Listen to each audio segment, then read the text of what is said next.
సంస్థలలో సీట్లు మరియు రాష్ట్ర సర్వీసులో నియామకాలు లేదా పదవుల రిజర్వేషన్ బిల్లు. అదేవిధంగా రెండవ బిల్లు గ్రామీణ మరియు పట్టణ స్థానిక సంస్థలలో సీట్ల రిజర్వేషన్ బిల్లు. ఈ రెండిట్లలో 42% రిజర్వేషన్లు పెంచాలి అని చెప్పి రాష్ట్ర ప్రభుత్వం మంత్రివర్గ సభ్యులు పొన్నం ప్రభాకర్ గారు ప్రవేశపెట్టిన ఈ బిల్లులను ఉద్దేశించి సభలో శాసనసభ్యులు విప్ ఆది శ్రీనివాస్ గారు, శాసనసభ్యులు గంగుల కమలాకర్ గారు,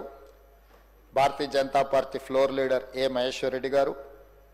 టీఆర్ఎస్ శాసనసభ్యులు టి హరీష్ రావు గారు, బీజేపీ శాసనసభ్యులు పాయల శంకర్ గారు, ఎంఐఎం ఫ్లోర్ లీడర్ శాసనసభ్యులు అక్బరుద్దీన్ ఓవైసీ గారు, అదేవిధంగా సిపిఐ శాసనసభ్యులు కూనంనేని సాంబశివరావు గారు, వీళ్ళందరూ కూడా ఈ చర్చలో పాల్గొని ప్రభుత్వం ప్రవేశపెట్టిన 2 ప్రత్యేకమైన బిల్లులను, ఒకటి విద్యా ఉద్యోగాల కోసం 42% రిజర్వేషన్లు పెంచాలనే బిల్లును, అదేవిధంగా రాజకీయంగా కూడా వాళ్ళ రిజర్వేషన్లను 42% పెంచడానికి 2 ప్రత్యేకమైన బిల్లులకు సంపూర్ణంగా మద్దతు పలికినందుకు చర్చలో పాల్గొన్న బీఆర్ఎస్, బీజేపీ, ఎంఐఎం, అదేవిధంగా సిపిఐ పార్టీలకు, ఆ పార్టీ నాయకులకు అందరికీ కూడా ప్రభుత్వం తరఫున అభినందనలు, ధన్యవాదాలు తెలియజేస్తున్నారు అధ్యక్ష.